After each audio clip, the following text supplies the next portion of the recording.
Hola, ¿qué tal? Muy buenas tardes, buenos días, buenas noches. No sé cuándo estarán mirando este video de la clase de historia. Bueno, para un curso va a servir de repaso, para otro curso, bueno, de introducción a la clase de historia y geografía que hemos titulado Introducción al conocimiento histórico. Y antes de empezar, les voy a contar que tengo compañía en mi clase en la grabación. Acá está. Ella es Hanna. Y bueno, va a salir en el video, va a estar porque en otro mundo no lo puedo hacer, se despertó, así que bueno, vamos a hacerlo.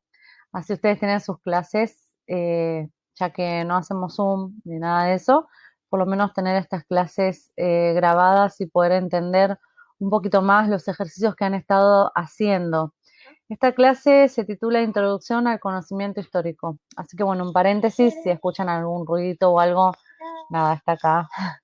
Yo digo, algunas influencers de Instagram, incluso youtubers, graban con sus hijos encima, hacen clases de maquillaje, tutoriales y demás. Digo, ¿por qué no puedo dar una clase de historia con mi hija? Bueno, si se pone a llorar ya voy a tener que pausar y seguir grabando después, pero bueno, por lo menos este principio vamos a estar acompañados por otra personita.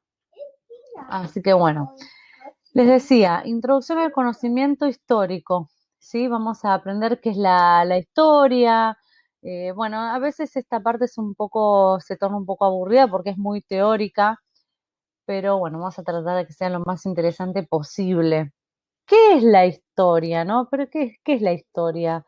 La palabra nos dice muchas cosas, pero lo que nosotros vamos a estudiar como una disciplina científica la historia significa que conocimiento adquirido mediante investigación. No es la historia de la vecina, del vecino, de un actor de televisión, aunque puede ser, pero no es lo que nosotros vamos a estudiar como ciencia, no es lo que se analiza como ciencia, sino que, bueno, como bien dice acá en la plaquita, dice que deriva de una palabra muy antigua, ¿no? De griega, ¿sí? Porque la historia como disciplina científica la podemos observar y obtener en Grecia, ¿no? Que aparece en Grecia, en la antigua Grecia.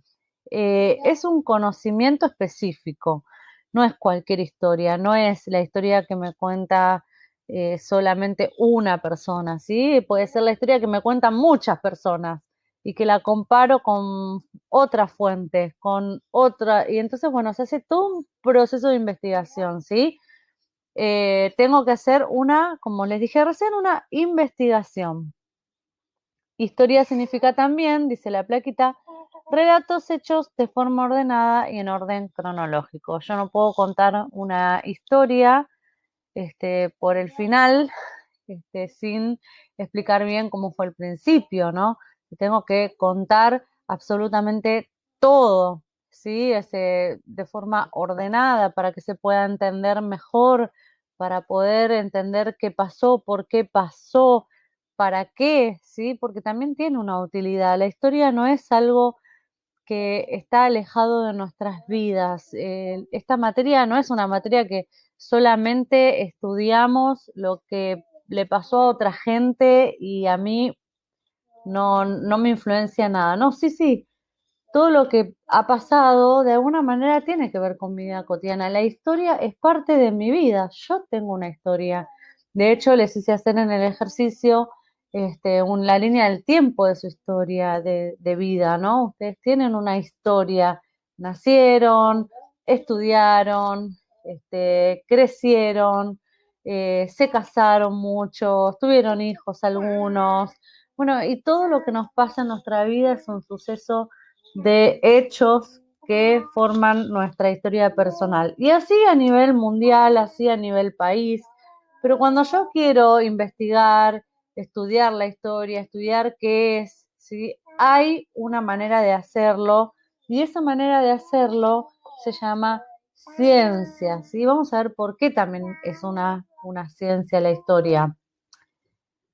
Bueno, vamos a ver, este nombre tan lindo para ponerlo al hijo, Heródoto, un historiador griego, ¿sí? Es el primer historiador de la historia. No es que antes nadie hizo historia o nadie escribió nada. No, él podemos decir que es el primer historiador porque él pudo reunir información, contrastaba fuentes. Fuentes es los lugares de donde yo saco la información, ¿no? Sobre un mismo hecho. Digamos, qué tengo sobre un mismo hecho? Por ejemplo, 25 de mayo de 1810 en Argentina, Revolución de Mayo. Voy a escuchar fuentes orales que quedaron escritas, ya obviamente no hay nadie que vive de esa época. Voy a investigar lecturas, pinturas, ¿no? Sobre personas que vivieron ese acontecimiento, las voy a contrastar, o sea, voy a poner quién dice una cosa, quién dice otra contraria, quién opina a favor, los periódicos de la época, ¿sí? Los periódicos que estaban a favor de la revolución, los periódicos que quizás estaban en contra, se los voy a comparar y de ahí voy a poder relatar qué pasó verdaderamente el 25 de mayo de 1810. Es como mirar o intentar mirar el tablero de ajedrez desde arriba, ¿sí? No solamente ser una pieza que está moviéndose dentro del tablero, sino ver qué está pasando, cómo está pasando, de dónde vino tal cosa, por qué pasó tal otra, ¿no? Y todo contrastarlo, todo compararlo y poder sacar conclusiones y poder decir, bueno, esto es lo que pasó el 25 de mayo de 1810. No quedarme solamente con una lectura, con un periódico, no, sino poder analizarlo desde diferentes áreas, desde diferentes ópticas, desde diferentes puntos de vista, ¿no? ¿Qué opinaba una persona de España que pertenecía al reino español? ¿Qué opinaba un criollo? ¿Sí? Los criollos eran los hijos de españoles, pero ellos nacidos acá en América. ¿Qué opinaba quizás una persona indígena? ¿Qué opinaba un mulato? ¿Qué opinaba un africano, ¿no? En su condición de esclavo. Bueno, en fin, gauchos, ¿qué opinaban, ¿no? Entonces ahí nosotros podemos conformar de una manera más concisa qué pasó ese 25 de mayo de 1810, ¿sí? Y por qué pasó. Bueno, ¿qué es el tiempo, no? El tiempo es tan importante en la historia. Sin el tiempo no existiría la historia realmente, ¿no? El tiempo dice que la plaquita dice en latín tempus. La palabra tiempo se utiliza para nombrar a una magnitud de carácter físico, ¿sí? Que se emplea para realizar la medición de lo que dura algo y que es susceptible de cambio.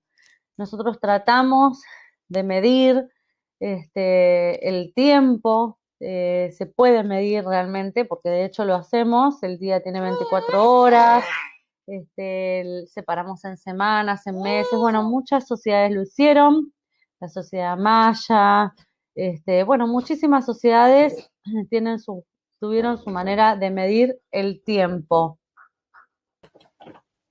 Bueno, ahora voy a reanudar la grabación de nuevo, porque mi asistente se fue.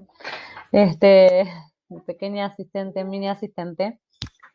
Y bueno, entonces estábamos con el tema del tiempo, ¿no? ¿Qué es el tiempo? ¿Qué se utiliza para medir? Obviamente, nosotros medimos el día, los segundos, los minutos, la vida, ¿sí? Nuestra vida se basa en tiempo que es medible, ¿no? Todas las civilizaciones, muchas civilizaciones en verdad han medido el tiempo de diferentes maneras, y bueno, nosotros tenemos este sistema y lo separamos en días, meses, años, semanas, minutos, segundos, ¿sí? Y es muy importante para la historia. Sin el tiempo no hay historia, no hay manera de medir la historia, ¿sí?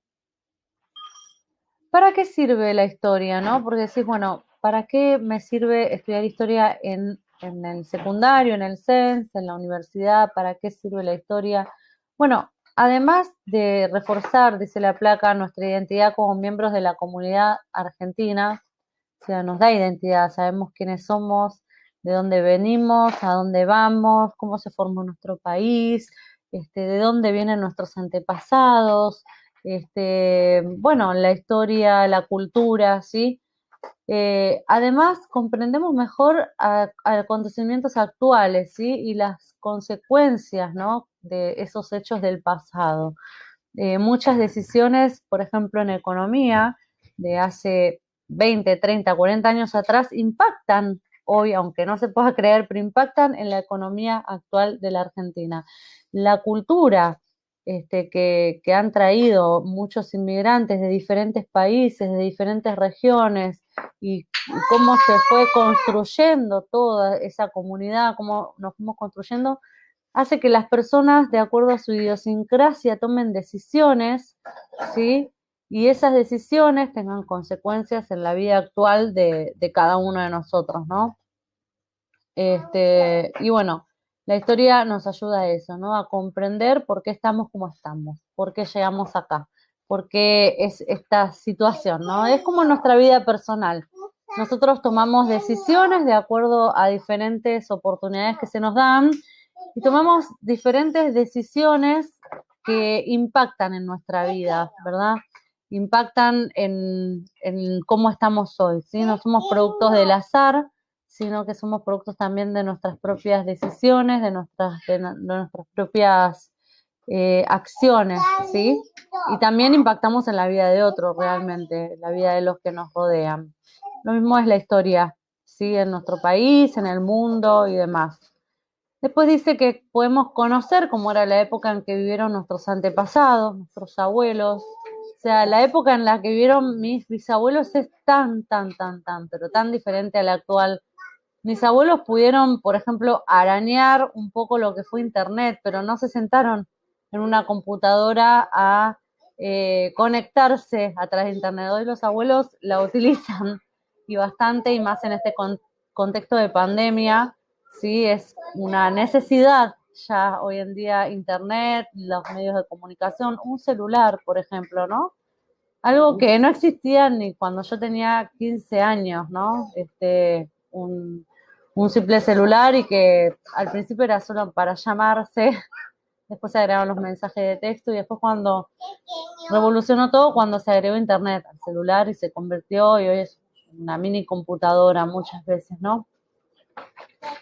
Entender también cómo cambió nuestra sociedad a través del tiempo. Bueno, lo que les venía hablando, cómo cambió la sociedad. O sea, mi bisabuelo no entendería jamás la sociedad en la que vivimos hoy, le costaría muchísimo. Y así a los bisabuelos de todos ustedes, ¿no? Y nosotros podemos ir entendiendo cómo se fueron dando estos cambios, porque son procesos. La historia es un proceso en donde nosotros podemos relacionar todas las cosas y poder entender cómo llegamos a tener como presidente, por ejemplo, hoy a Fernández. este, Podemos entender cómo estamos como sociedad argentina en cuanto, no sé, había nombrado antes la economía, bueno, la economía, bueno, también estos procesos culturales, ¿no? De matrimonios igualitarios, divorcio, que el divorcio recién se implementó, después lo sacaron, ¿no? En la época de Perón, fue totalmente, fue algo, ¿cómo se dice? Escandaloso, ¿no? Porque Perón quería legalizar el divorcio, que lo hizo, y quería legalizar la prostitución. Algo totalmente novedoso y escandaloso para la época, pero hoy en día existe el divorcio express, ¿no? En donde mi cónyuge no tiene por qué enterarse de que yo tengo planes de divorcio, por ejemplo, y le mando la carta de divorcio y ya. Algo que hace, no sé, 10 años atrás llevaba un proceso larguísimo judicial y en donde no me podía divorciar si la otra parte no quería hacerlo. Y bueno, estamos hoy con un divorcio express, con matrimonio igualitario, o sea, la sociedad va cambiando, ¿no? Pero hay que ir entendiendo por qué se llega a donde se llega. No se llega de repente a un matrimonio igualitario, ¿no? Hay un proceso atrás, ¿sí? Saber quiénes somos y por qué somos como somos. Bueno, está conectado íntimamente con lo anterior, ¿sí? Yo también, como persona, no soy la misma persona de hace 10 años atrás. Lo mismo pasa con el país, con la sociedad, ¿sí? Y en esto la historia tiene mucho que ver, ¿sí? Mi historia personal también hace que yo sea como sea, ¿no? El contexto en el que me muevo, no sé, ¿qué me ha llevado a decidir estudiar en el CENS, ¿no? Retomar el secundario, o sea, no todos deciden por las mismas razones. Y eso tiene que ver con esto de saber quiénes somos y por qué somos como somos, ¿no? Así que bueno. Así como medimos el tiempo, esta próxima plaquita habla de la línea del tiempo. La historia trata de medir para poder entenderla y estudiarla tantos siglos de historia, se divide primero en dos, antes de Cristo y después de Cristo, ¿sí? Eso un monje católico, Pepe el Exiguo, es el que definió en el medioevo de dividir la línea del tiempo, esto es digamos, una manera de medir el tiempo occidental, ¿sí? Eh, en antes de Cristo y después de Cristo, como un evento muy importante en la historia de la humanidad, ¿sí? Independientemente hoy, si hay personas que creen que Cristo no existió, hay otras que sí, pero la línea del tiempo quedó así, antes de Cristo y después de Cristo. Entonces, ¿qué tenemos? La prehistoria tiene su división, ¿sí? La prehistoria paleolítico, el neolítico, la edad de los metales, ¿sí? Y después tenemos, después de la prehistoria, tenemos la edad antigua, ¿sí? A finales de la edad antigua podemos marcar el antes de Cristo y después de Cristo, que en esta plaquita no está, no me di cuenta de poner otra imagen que marque bien el antes de Cristo y después de Cristo, pero seguramente ustedes lo hicieron en la tarea que yo les pedí. Y tenemos entonces la edad antigua, fines de la edad antigua, donde está la muerte de Cristo y empieza luego de la edad antigua. Son procesos puntuales en donde se establece dónde empieza una edad y dónde termina otra, ¿sí? Aunque todo es un proceso, porque de repente no cae el Imperio Romano. El Imperio Romano va a caer para dar lugar a la Edad Media, va a caer mediante procesos anteriores que hicieron durante muchísimos años que finalmente caiga el Imperio Romano, no cayó de un día para otro, ¿sí? Lo mismo que el descubrimiento de América. América no se descubre de casualidad y, o sea, la historia quiere decirlo que sí, pero digamos, se necesita un montón de procesos antes para que Colón pueda navegar, pueda llegar hasta América, ¿sí? Eh, Así que bueno, tenemos la Edad Antigua, la Edad Media, la edad moderna, sí, que finaliza con la Revolución Francesa, un evento tan importante para nosotros, para la historia contemporánea, y da comienzo a la vez a la edad contemporánea, que es la edad actual. ¿Sí? No, todavía no hemos determinado dónde termina la edad contemporánea porque es la que vivimos actualmente, ¿sí? Esto es la línea del tiempo, la tienen que saber, la tienen que estudiar, no de memoria, pero sí las edades, ¿no? Esto de paleolítico, neolítico o prehistoria, edad antigua, edad media, edad moderna, contemporánea. Muy fácil, muy, muy, muy fácil. Ahora, yo les decía que para estudiar historia se necesitaba tener diferentes recursos, ¿sí? Para poder estudiar historia como una ciencia, que es la manera en la que la vamos a abordar nosotros. El historiador tiene fuentes, lugares de donde yo saco la información, ¿sí? Hoy sacamos de internet, ¿sí? Pero no todo lo que sacamos de internet o lo que vemos en YouTube es cierto. Entonces hoy en día el desafío es poder discernir y entender de dónde sacar esa información y si esa información es válida. Y los libros siguen siendo un recurso tan importante. Los científicos, ¿sí? Siguen siendo un recurso tan importante, ¿sí? No todo lo que diga un youtuber en internet o lo que se publica en internet es cierto y es hecho bajo rigor científico, ¿sí? Con una seriedad. Entonces nosotros tenemos que saber elegir.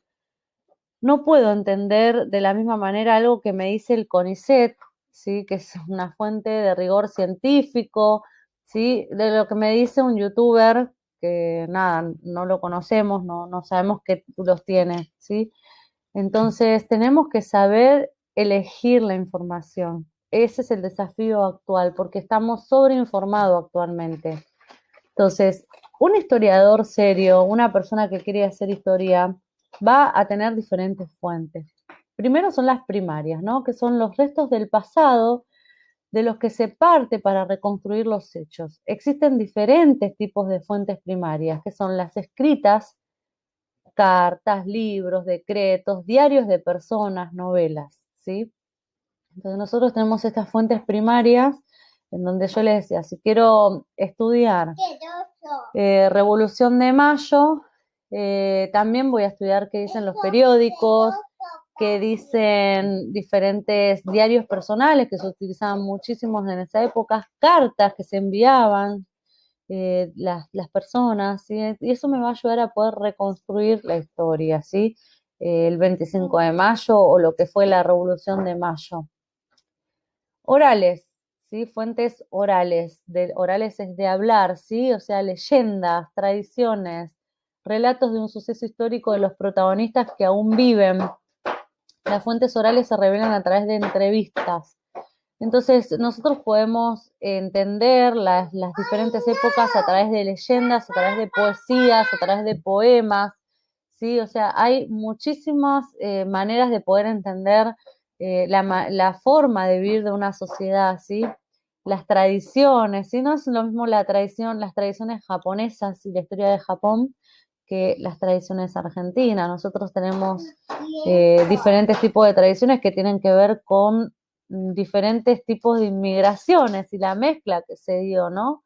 Eh, por ejemplo, comer pizza, diferentes palabras que utilizamos que tienen que ver con esta inmigración italiana. La inmigración italiana y la española fueron las más numerosas hacia la Argentina. Actualmente hay otras, ¿no? Pero esto es lo que ayuda a tener diferentes tradiciones, diferentes maneras de vivir, ¿sí?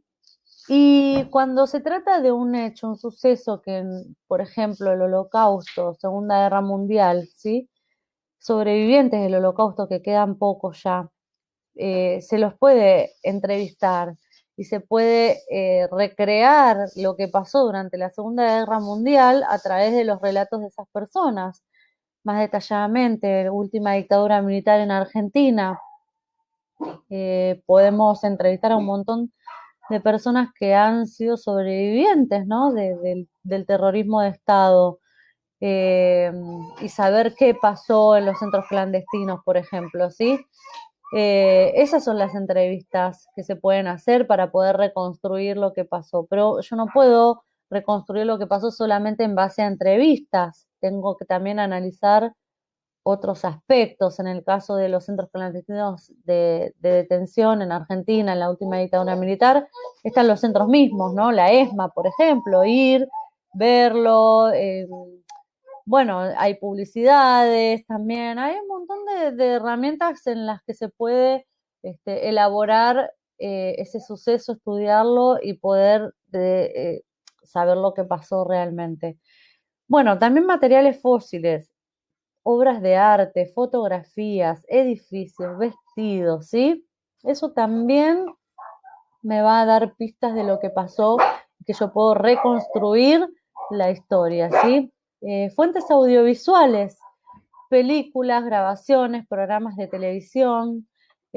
Bueno, también pasó, volviendo al ejemplo del Holocausto, los nazis filmaban muchas de las cosas que hacían y bueno, y cuando se rescataron las personas de los centros clandestinos, perdón, no centros clandestinos, sino de los campos de concentración, eh, hay un montón de filmaciones que muestran los campos, muestran las cámaras de gas.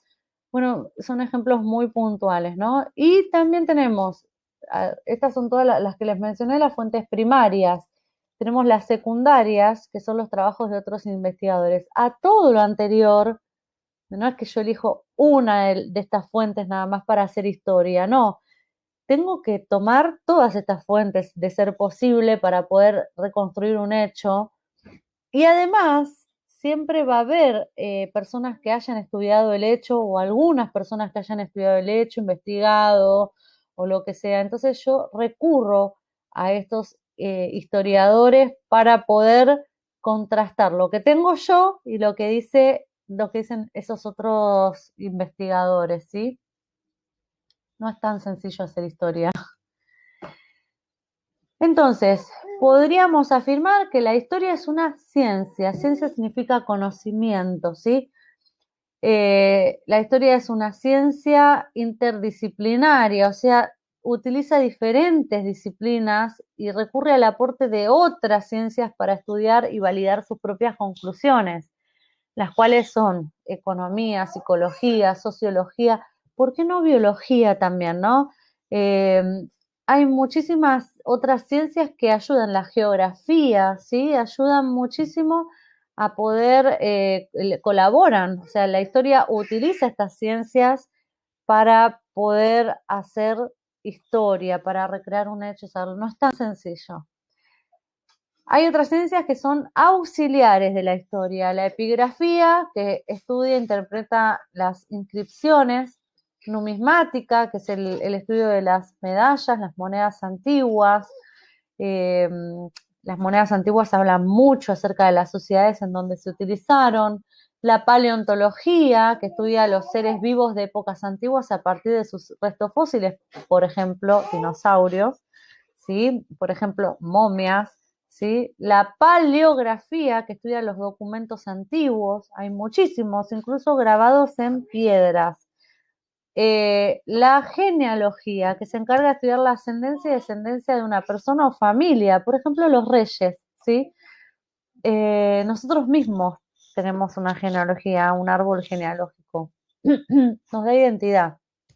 La arqueología, que estudia los restos materiales del pasado, o sea, un edificio. Yo veo un edificio en la ciudad de Buenos Aires antiguo y bueno, ahí puedo ver muchísima historia, ¿no? La Casa de la Moneda, por ejemplo, el lugar donde los inmigrantes pudieron, cuando llegaron a nuestro país, en barcos, hoy se llama Museo de la Inmigración, ¿no? Donde pasaban un tiempo ahí hasta que encontraban un lugar. El Estado argentino les daba, en ese hotel de inmigrantes, les daba asilo, les daba comida, les daba el dinero para una semana de pasajes, ¿no? Para que lo gasten para poder buscar trabajo en Argentina. Uno ve ese edificio y, bueno, puede ver un montón de historia a través de él, ¿sí? Entonces, para ir cerrando de a poquito todos estos conceptos, fuimos desmenuzando parte por parte, qué es la historia, qué utiliza, qué ciencias utiliza, cuáles son las ciencias auxiliares de la historia. Ahora, ¿por qué la historia es una ciencia? Porque algunas personas van a decir, no, no, la historia no es una ciencia, ciencia es matemática, ciencia es biología. No, no, la historia es una ciencia, es parte de las ciencias sociales, no ciencias exactas como la matemática o la biología muchas veces, sino es una ciencia social, ¿sí? Que investiga de otra manera, diferente pero investiga, pero hace ciencia, produce conocimiento y es muy útil para la sociedad. Entonces dice que la historia es una ciencia y lo podemos afirmar porque investiga con todos los elementos que les mencioné antes. O sea, es un proceso larguísimo, complicado, complejo, pero muy interesante. Y para eso utiliza un método que se llama método científico. Todo lo anterior yo lo voy a volcar a un método. Ahora se los voy a presentar al método científico que se utiliza en muchas ciencias, ¿sí? Y la historia no es ajena a esto. Tenemos las observaciones. Yo observo el mundo que me rodea, ¿no? Y digo, ¿por qué los argentinos somos como somos? ¿No? Me hago preguntas, lo observo, veo, me hago preguntas, ¿por qué somos como somos?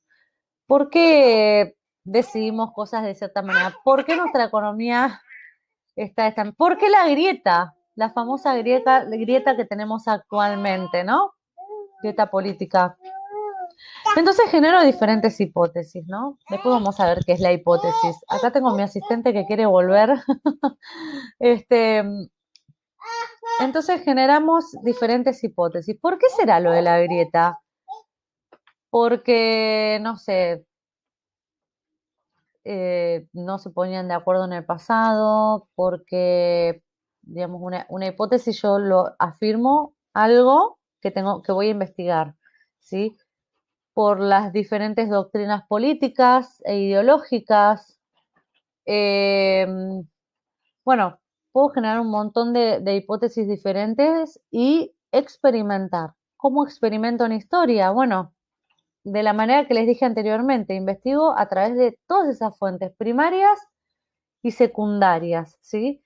Diarios de la época, investigación de otros autores, televisión, eh, pro- em, grabaciones, fotos, ¿sí? Con toda esa experimentación saco una conclusión, ¿no? Esa conclusión la documento, la tengo que escribir como hacen muchos otros autores, ¿sí? Y entonces puedo llegar a descubrir algo nuevo, ¿sí? Una nueva hipótesis que he comprobado, ¿sí? Y esa hipótesis me va a ayudar a hacerme nuevas preguntas. Yo podría afirmar, después de investigar, que la grieta que se da en Argentina tiene fines políticos y económicos e ideológicos, ¿no?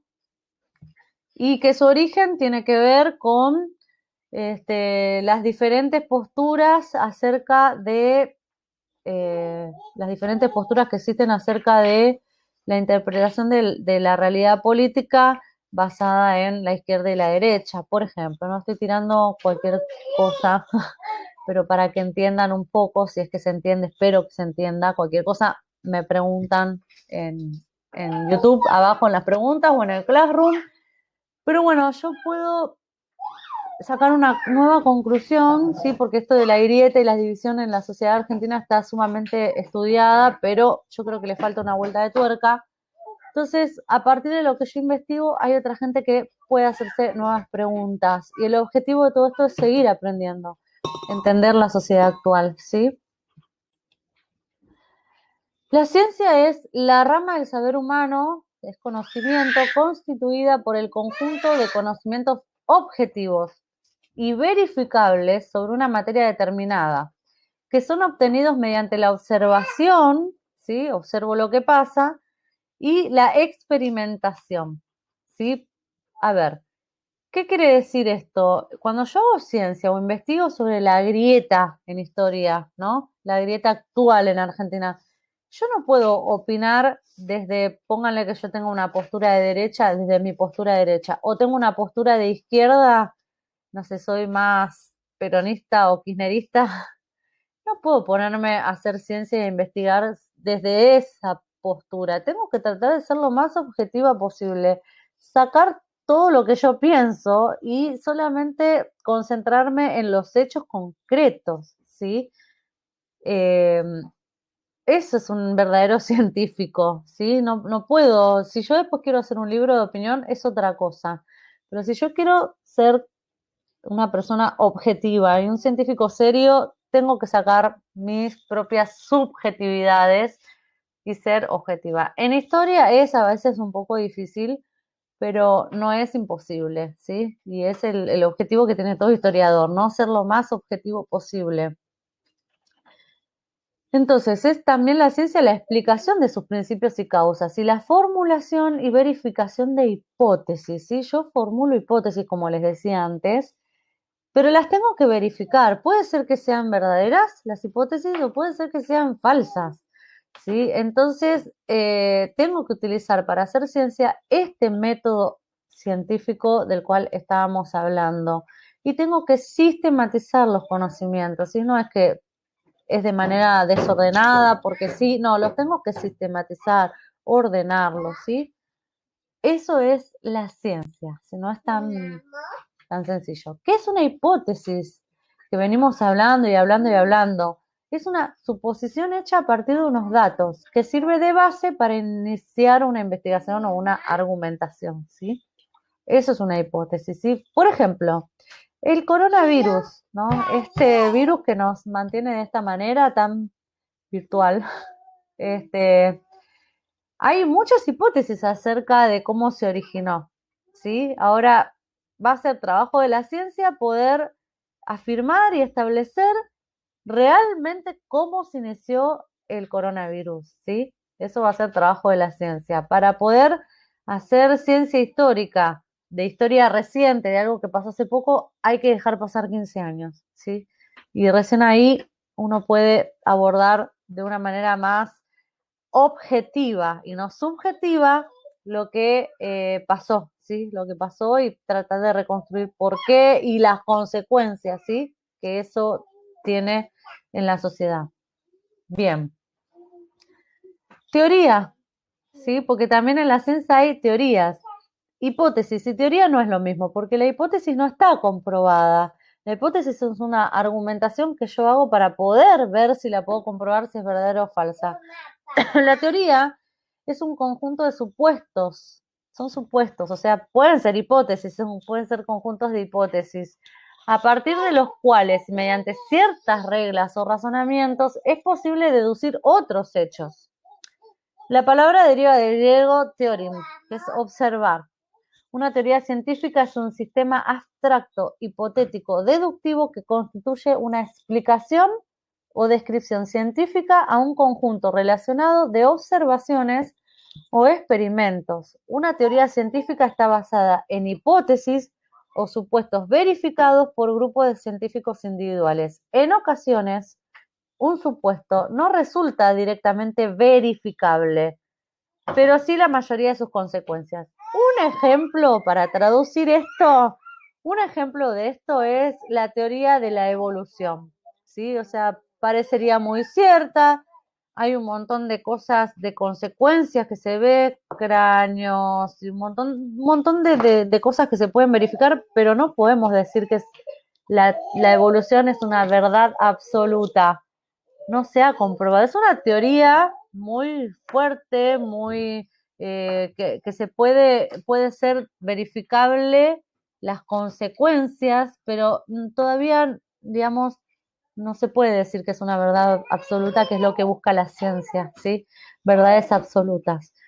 Y eso, por eso es teoría, ¿sí? Pero es algo que se utiliza también las teorías se utilizan también para investigar y sacar otras conclusiones y llegar a otros descubrimientos también, y muchas veces son muy útiles, ¿sí? Así que bueno, esa fue la última plaquita, digamos, va a ser un video un poco largo, pero espero que les haya servido para poder entender un poco más qué es la historia y la historia como ciencia. Perdón por todo el ruido de atrás, pero bueno, es la vida misma. Y bueno, les mando un beso grande y ya vamos a estar explicando en el próximo video qué es la prehistoria, el paleolítico, el neolítico y demás. Un beso grande.